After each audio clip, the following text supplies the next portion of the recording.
నలుగురు ఐదుగురు కలిసి పని చేస్తే తప్ప ఒక బొమ్మ అయితే తయారవ్వదు.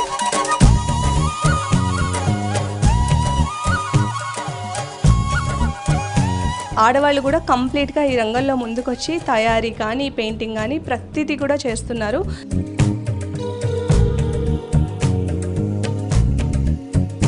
చిన్నప్పుడు మాకు కొండపల్లి బొమ్మలు అంటే ఫస్ట్ ఆట వస్తువులు అంటే కొండపల్లి బొమ్మలే.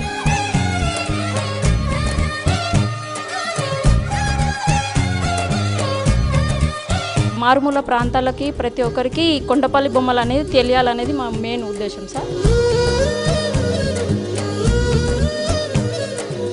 మన ఇండియాలో వీటికి ఆదరణ పెంచాల్సిన అవసరం ఇంకా చాలా ఉంది. ఇప్పటికైతే ఆదరణ చాలా బాగుందండి.